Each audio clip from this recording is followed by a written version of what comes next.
लोकमान्य टिळकांचा साई चरित्रामध्ये थोडासा संपर्क आला. बाबांच्या दर्शनाला लोकमान्य आले होते आणि टिळक ज्यावेळेस आले दर्शनाला त्यावेळेस एकांतामध्ये साईबाबा आणि लोकमान्य टिळक यांचा वार्तालाप चाललेला आहे.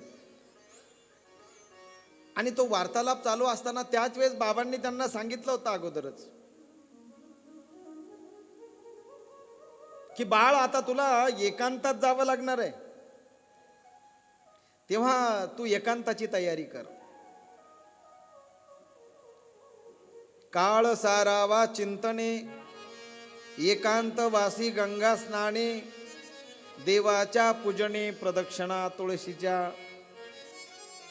काळ हा एकांत हा खूप चांगला असतो महाराज. कुणासाठी? बुद्धिजीवींसाठी, जे बुद्धिमान आहेत त्यांच्यासाठी एकांत चांगला आहे. एकांत पचवायला गुरुकृपा लागते. एकांत पचवायला सतसंग असावा लागतो जीवनामध्ये. एकांत पचवणं कठीण आहे. लोकांतामध्ये माणूस जेवढं लोकांतामध्ये महाराज पाप करतो, म्हणजे एकांतामध्ये जेवढं पाप करतो ना तेवढं पाप तो लोकांतात करीत नाही. आमचे गुरुवर्य रामगिरीजी महाराज नेहमी त्यांच्या प्रवचनातून कीर्तनातून कथेतून सांगत असतात की माणूस जेवढं पाप जेवढं एकांतामध्ये करतो ना महाराज, सामान्य माणूस तो तेवढं लोकांतात करत नाही. म्हणून एकांत पचवायला सतसंग असावा लागतो जीवनामध्ये, गुरुकृपा असावी लागते. मग एकांतासारखं सुख नाही. मग एकांतामध्ये बाळ तुला एकांतात जावं लागेल. एकांतात? हो एकांतात. मग त्याचा अर्थ तू समजून घे. लोकमान्यांनी समजून घेतलं की एकांत म्हणजे तरी काय, मला आता कोण एकांतात जाऊ देणार आहे.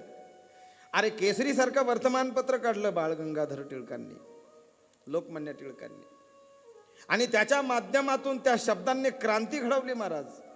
उरा उरामध्ये क्रांतीचे ज्योत त्या वर्तमानपत्राच्या द्वारे त्यांनी लावली महाराज. आपल्या या कथेसाठी सुद्धा ज्या ज्या वर्तमानपत्रांनी बातमी दिली ना महाराज, त्या सर्व वर्तमानपत्रांसाठी एकदा जोरात टाळी वाजवा महाराज, जोरात. उद्या मी ती यादीच वाचून दाखवीन तुम्हाला. जवळजवळ 12 ते 13 वर्तमानपत्रांनी आपली साखरकर सर दखल घेतली ना महाराज, आहे का नाही? तुम्हीच दाखवलं काल. त्या सर्व वर्तमानपत्रांना मी धन्यवाद देईल. अरे नको असलेल्या बातम्या तर कितीतरी हेडिंगला आपण छापतो, आणि मग चांगली आपली संस्कृतीची जोपासना व्हावी, चांगले विचार समाजापर्यंत जावेत, अशा बातम्या आपण का छापू नये महाराज, आहे का नाही? आणि तुम्ही जर नेहमी नेहमी छापल्या तर वाचणाऱ्याला सुद्धा सवय लागेल ना चांगलं चांगलं वाचायची. असो, धन्यवाद आहेत तुमचे सर्वांचे. आणि मग त्यावेळेस सांगितलं बाळ तुला एकांतात जावं लागेल. टिळकांनी ओळखलं एकांत म्हणजे काय. आता बंदिवासात जावं लागेल. आणि त्याच्यानंतर महाराज लोकमान्य टिळकांनी निरोप घेतला. सांगितलं तू एकांतात गेल्यानंतर तुला काय करायचंय, तुला गीतेचं पठण करायचंय. गीता गीता गीता वाचे जे म्हणती, तया नरा नाही पुनरावृत्ती. गीता काय महाराज? आपला धर्मग्रंथ आहे. प्रत्येकाने गीता वाचावी एकदा तरी महाराज. नाही तुम्हाला संस्कृत जमत असेल, किमान पक्षी ज्ञानेश्वरी तरी वाचा. कारण गीता आणि ज्ञानेश्वरी काही वेगळी नाही ना. गीता अलंकार, नाम ज्ञानेश्वरी. गीता रूपी अलंकारालाच खऱ्या अर्थाने ज्ञानेश्वरी रूपी काय केलंय, सजवलंय महाराज त्याला. वाचावी ज्ञानेश्वरी, वाचावी ज्ञानेश्वरी, वाचावी ज्ञानेश्वरी, वाचावी ज्ञानेश्वरी. डोळा पाहावी, हा डोळा पाहावी, डोळा पाहावी, डोळा पाहावी पंढरी. वाचावी ज्ञानेश्वरी, वाचावी ज्ञानेश्वरी, वाचावी ज्ञानेश्वरी. डोळा पाहावी, डोळा पाहावी, डोळा पाहावी, डोळा पाहावी पण ज्ञानेश्वरी वाचा विज्ञानेश्वरी वाचा विज्ञानेश्वरी ज्ञानेश्वरी ज्ञानेश्वरी ज्ञान होय अज्ञानासी, आहे का नाही? अरे जो अज्ञानी असेल ना तोही ज्ञानी होईल. ऐसी अक्षरे रसिकी मेळवीन. ज्ञानोबरांची ज्ञानेश्वरी ती वाचा. गीता दिली हातामध्ये, चिंतन करा याचं. एकांतात गेल्यानंतर वाचा. लोकमान्य टिळकांनी ती गीता घेतली आणि मंडालेच्या तुरुंगामध्ये ब्रिटिशांनी ज्यावेळेस लोकमान्य टिळकांना ज्यावेळेस बंदीखान्यात टाकलं, त्यावेळेस मंडालेच्या तुरुंगामध्ये त्याच ठिकाणी गीता रहस्य नावाचा ग्रंथ, गीतेवर भाष्य त्या ठिकाणी लोकमान्य टिळकांनी केलं. एवढी प्रज्ञा चक्षुबुद्धी, एवढी प्रज्ञा, ऋतुंभरा प्रज्ञा त्यांना प्राप्त झाली साईनाथांच्या आशीर्वादाने. बंदीखान्यामध्ये गेल्यानंतर, जेलमध्ये गेल्यानंतर सुद्धा त्यांनी गीतेवर भाष्य लिहिलं. हा संतांच्या संगतीचा परिणाम आहे. संतांच्या सहवासामध्ये काय होणार नाही महाराज. म्हणून तर साईबाबांच्या अवतीभोवती जे लोक जमले ना महाराज, बघा तुम्ही, हे प्रज्ञावंत लोकच जमले सगळे. दास गणू महाराज हे त्या काळामध्ये पोलीस अधिकारी होते, परंतु साईनाथांच्या सेवेमध्ये आले ना महाराज, आणि त्यांचे भक्त झाले, नवे नवे अमर झाले. साधूच्या संतांच्या संगतीमध्ये गेल्यानंतर अमरत्व सहजगत्या प्राप्त होते. म्हणजे याचा अर्थ साधू संतांच्या संगतीत गेल्यानंतर माणूस मरत नाही. काय? माणसाला मरण येत नाही. मरण येतं ते शरीराला, माणूस कधीच मरत नाही महाराज. त्याने जर ठरवलं तर त्याला अमर होता येतं. कारण मी शरीर नाहीये महाराज, मी देह नाहीये. आहे मी कोण याचा करावा विचार म्हणे ज्ञानेश्वर निवृत्तीचा. मी कोण आहे? कस्तम कोहम कुतः आयाता कामे जननी कोमे ताता. माझी आई कोण? माझे वडील कोण? मी कोण आहे? कधीतरी अंतर्मुख झालं पाहिजे, कधीतरी आतमध्ये पाहिलं पाहिजे. आतमध्ये कधी दिसतं? ज्यावेळेस बाहेरचे चक्षु बंद होतात, म्हणजे बाहेरचे डोळे ज्यावेळेस आपण बंद करतो त्यावेळेस आतमधले पटल उघडतात. हे उलट शास्त्र आहे, हे उलट गणित आहे. म्हणून तर भगवान परमात्म्याने 15व्या अध्यायामध्ये गीतेमध्ये वर्णन केलंय महाराज. श्री भगवान वाच ऊर्ध्वमूलम मदशाखम अश्वस्तं प्राहुरव्ययम् छंदांसि यस्य पर्णानि यस्यं वेद स वेदवितम् वासांसि जीर्णानि यथा विहाय नवानि गृह्यन्ति नरोपराणि तथा शरीरानि विहाय जीर्णा नन्यानि संयाति नवानि देहि.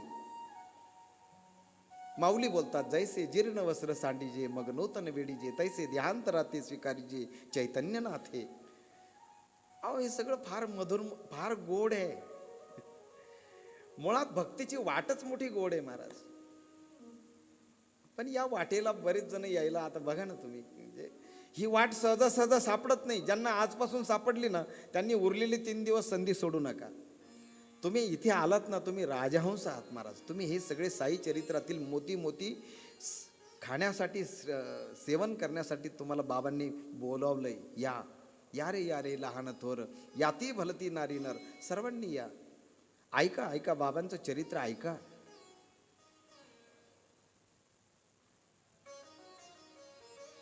कालच्या कथेमध्ये आपण बघितलं की बाबांनी सहज सहज उपचार केले, परंतु महाराज सहज सहज केलेल्या कृती सुद्धा, सामान्य सामान्य कृती सुद्धा श्रेष्ठ ठरतात महाराज महापुरुषांच्या. महात्मा गांधी सहज बोलून गेले महाराज, चले जाओ. अरे चले जाओ शब्द आज सुवर्ण अक्षरामध्ये लिहून ठेवलाय. दिल्लीला जा तुम्ही, सोन्याच्या अक्षरात लिहून ठेवलेला आहे. कोण म्हटलं? महात्माजी, चले जाओ. साईबाबा म्हटले, सबका मालिक एक. सुवर्ण अक्षरामध्ये ते नाव लिहिलंय शिर्डीला, सबका मालिक एक. बाबांनी सांगितलं 2 अलंकार आहेत भक्तीचे. भगवंताकडे जायचे 2 अलंकार तुम्हाला पाहिजे. कोणते? पहिला अलंकार श्रद्धा, दुसरा अलंकार सबुरी. सबुरी म्हणजे धैर्य. आमचं असं आहे, लगेचच्या लगेच गुण पाहिजे आम्हाला, नाही तर देव बदलायला वेळ नाही.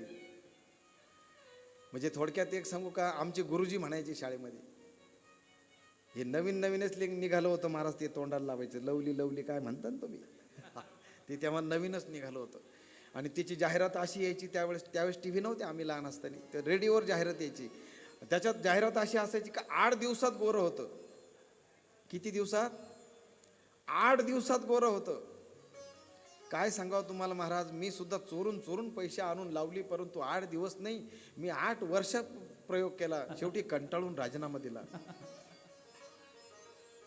आपला असं आहे, पी हळद आणि हो गोरी. अरे लगेच हळद पिऊन कुठं गोरं होता येतं का? लगेच तुम्हाला ताबडतोब भक्तीची वाट सापडेल का? लगेच तुम्हाला ताबडतोब श्रद्धा कळेल का? लगेच तुम्हाला सबुरी कळेल का? नाही. सबुरी म्हणजे धैर्य. थोडासा धीर धर बाबा, धीर धर.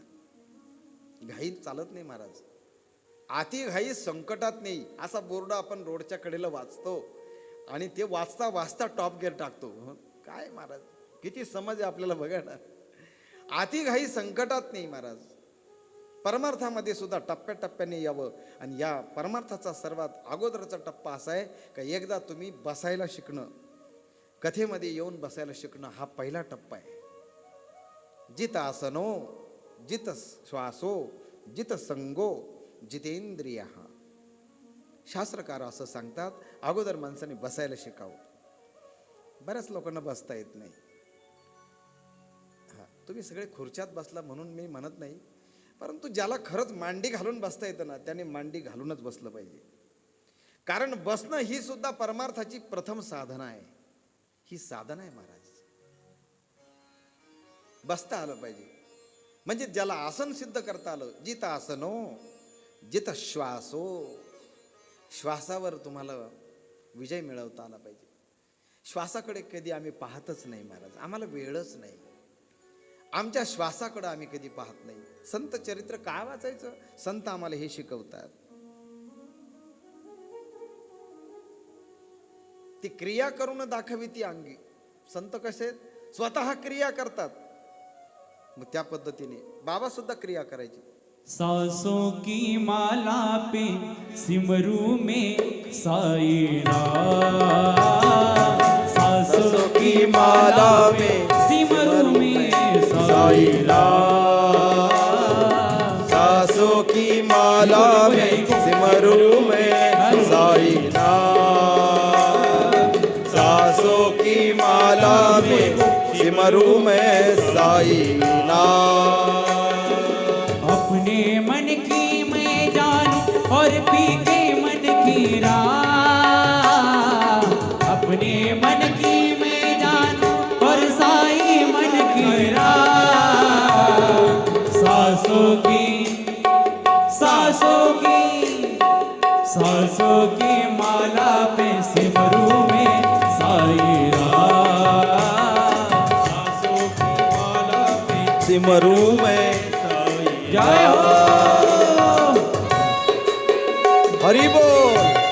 बड़े प्रेम से, बड़े भाव से. प्रेम पियाला जब से निहाहे, प्रेम पियाला जब से निहाहे, दिल का है हाल, प्रीतम का कुछ दोष नहीं है, प्रीतम का कुछ दोष नहीं है, वो तो है निर्दोष,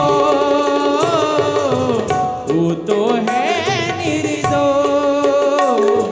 अपने मादे मादे कर हो गई मैं बदनाम, सांसों की माला में सिमरू में साई राम, सांसों की माला में सिमरू में साई राम. अपने मन की मैं जानूं और साई मन की राह है, अपने मन की मैं जानूं और साई मन की राह. जय हो. सांसों की माला पे सिमरू में साई राम, हरि बोल. सांसों की माला पे बोलिए सिमरू में साईनाथ महाराज की. सांसों की माला, सांसों की माला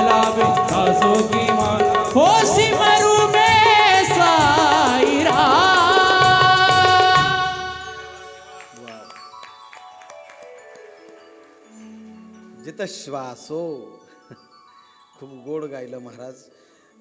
जित आसनो जित श्वासो जित संगो जितेंद्रिय. हे सगळं संत चरित्रातून आपल्याला ऐकायला मिळतं आणि त्याची जाणीव होते. आपणही हे करावं. संत सांगतात महाराज, क्रिया करून दाखवी ती अंगी.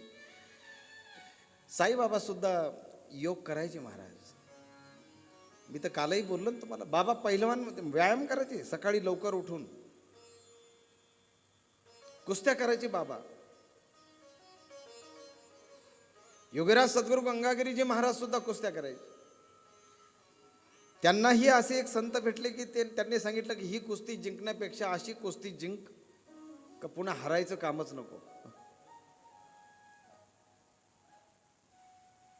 त्याच पद्धतीने साईबाबांना सुद्धा असाच बोध झाला की अरे या कुस्तीत काय मजा नाही, ती परमार्थाची कुस्ती करावी, त्या कुस्तीमध्ये विजय मिळवावा.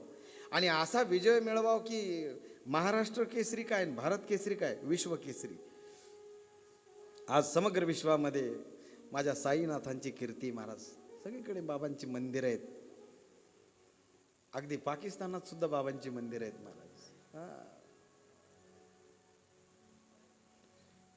साईबाबांनी त्या काळामध्ये सुद्धा पहिलवानकी करत असताना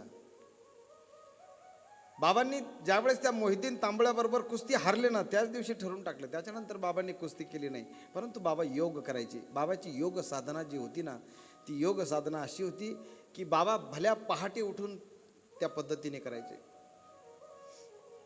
तात्या पाटील कोत्या आणि म्हाळसापती बाबांसमेत झोपायचे. कधी चावडीमध्ये झोपायचे, कधी द्वारकामाईमध्ये झोपायचे. बाबांच्या झोपण्याची रीतही मोठी न्यारी होती महाराज. 1.25 हात लाकडाची फळी मंचकी साची. दासगणू महाराज स्तवन मंजरीमध्ये फार सुंदर वर्णन करतात महाराज. स्तवन मंजरी 1.25 हात लाकडाची फळी होती, त्याच्यावर बरोबर चिंध्याने बांधलेली फळी होती. त्या फळीवर जाऊन बाबा झोपायचे.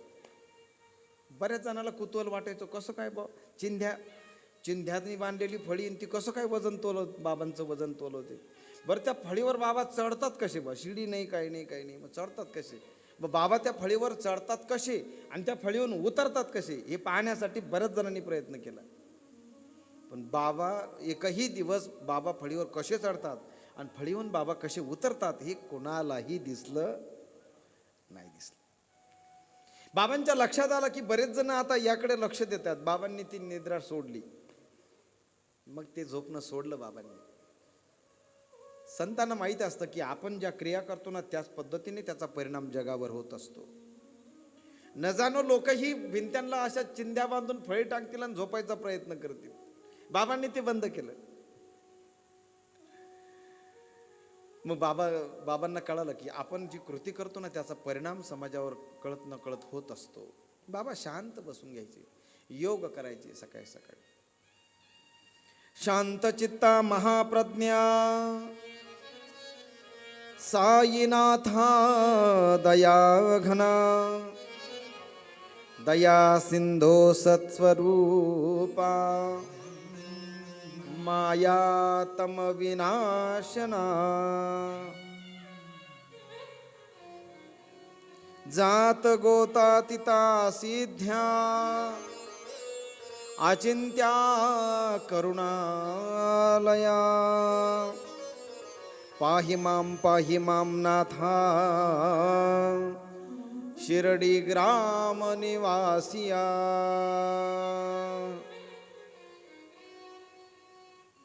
स्तवन मंजरी बाबांची. दासगणू महाराजांनी स्तवन मंजरी नावाचा छोटा ग्रंथ लिहिलाय महाराज. साई भक्त दररोज वाचतात ते. जो कोणी महाराज 6 महिने सलग या स्तवन मंजरीचं पारायण करतो ना घरी, त्याच्या इच्छा कामना पूर्ण होतात. ज्याला कुणाला असं वाटत असेल ना का आपल्याला काहीतरी लाभ व्हावा, काही इच्छा असेल आपल्या मनात, त्याने सलग 6 महिने साईनाथांच्या या स्तवन मंजरीचं पारायण करावं. त्याला अनुभव आल्याशिवाय राहणार नाही. 6 महिन्यामध्ये तुम्हाला तो अनुभव येईल. एखादं आपलं लेकरू फार उदंड असेल, खूपच त्रास देत असेल, तर साई स्तवन मंजरी दररोज वाचा. अगरबत्तीची जी रक्षा असेल, ती उद्या असेल, ती त्या बाळाच्या कपाळाला लावा. स्तवन मंजिरीची अक्षरे मोठमोठ्याने घरामध्ये वाचा. काही काही या शब्दांमध्ये काय असतं, सामर्थ्य असतं महाराज. जसं विष्णू सहस्त्रनाम वाचायला सांगितलं साईनाथांनी. विष्णू सहस्त्रनामाची पोथी जी आहे, या विष्णू सहस्त्रनामाच्या पोथीमध्ये एक आगळं वेगळं सामर्थ्य आहे बघा. तुम्ही जर शिर्डीला गेलात तर बाबांना जे पहाटे पहाटे स्नान घातलं जातं ना, पहाटे पहाटे, तर ते स्नान घालतं म्हणजे बाबांना उठवल्यापासूनच, सकाळपासूनच ज्यावेळेस बाबांचा तो सगळा सोहळा सुरू होतो ना, तेव्हापासूनच विष्णू सहस्त्रनामाचा पाठ चालू असतो बघा. हां, त्या विष्णू सहस्त्रनामाचं पाठ चालू असताना संपूर्ण बाबांचं स्नान विधी वगैरे सगळं होत असतं. आणि या विष्णू सहस्त्रनामाच्या पोथीमध्ये एक आगळं वेगळं सामर्थ्य आहे. साई चरित्रामध्ये एक असा प्रसंग आलाय महाराज. साईबाबा एकदा द्वारकामाईमध्ये असे बसलेले असताना, गुरुवारचा दिवस होता, त्यावेळेस बाजार त्यावेळेस भरायचा आणि बाजारचा दिवस असल्या कारणाने बाबा त्या ठिकाणी बसलेले आहे. आणि एवढ्या गडबडीमध्ये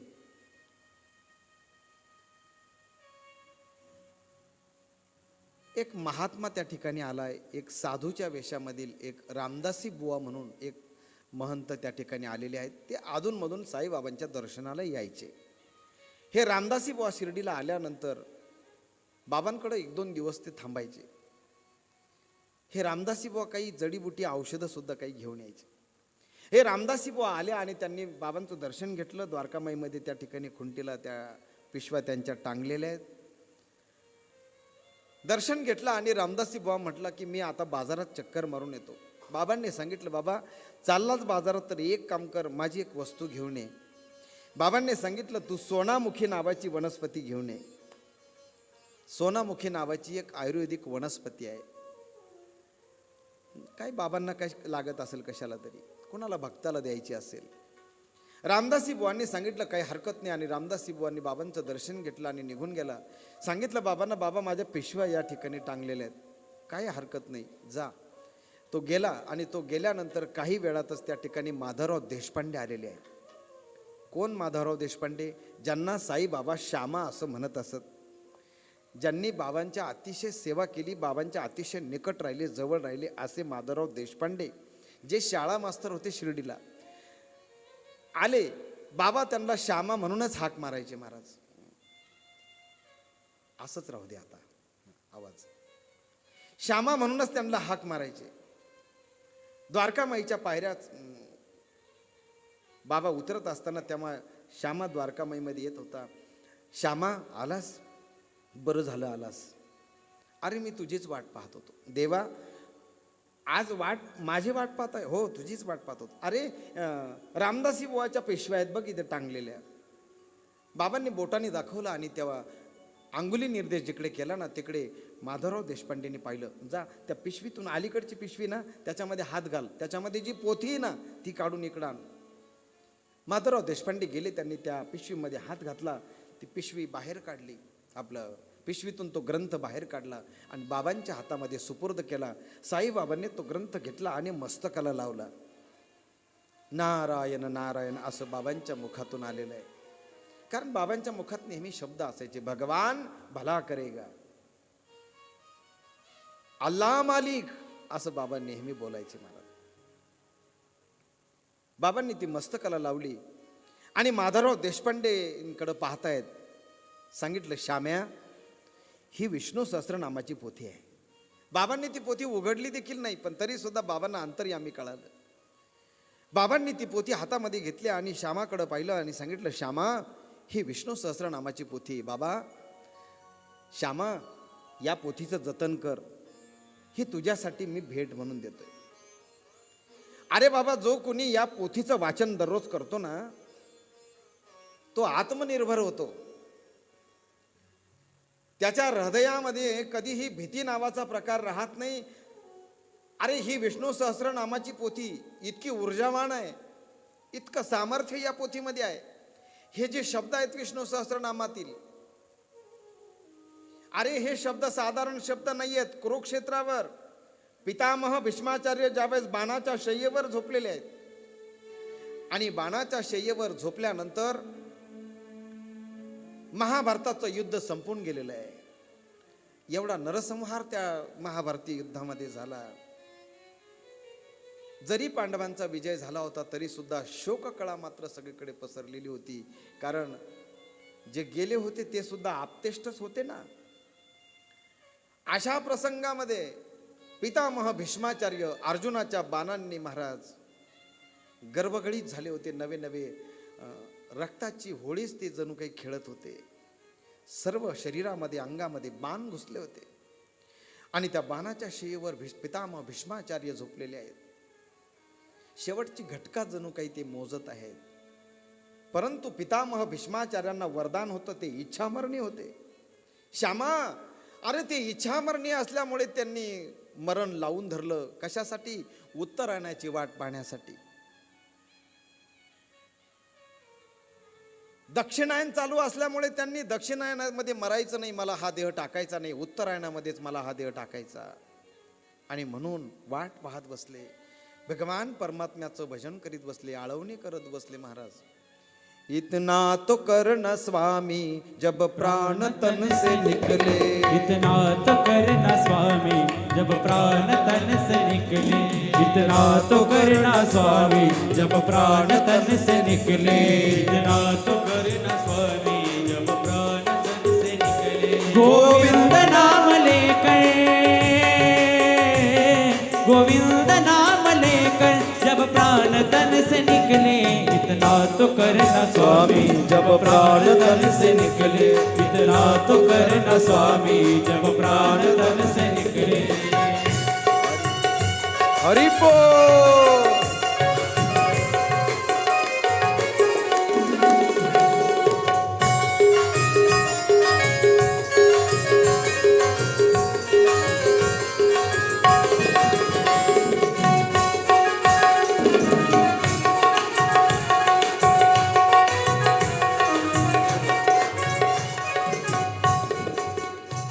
श्री गंगा जी का तट हो, यमुना का बंसीवट हो, श्री गंगा जी का तट हो, यमुना का बंसीवट हो, श्री गंगा जी का तट हो, यमुना का बंसीवट हो, श्री गंगा जी का तट हो, यमुना का बंसीवट हो. होठों पे कुछ हंसी हो, हो मेरा सावरा निकट हो जब प्राण तन से निकले, इतना तो करना स्वामी जब प्राण तन से निकले. गोविंद नाम लेके, ओ गोविंद नाम लेके जब प्राण तन से निकले, इतना तो करना स्वामी जब प्राण तन से निकले, इतना तो करना स्वामी जब प्राण तन से निकले. हरे राम हरे राम हरे राम राम राम हरे हरे.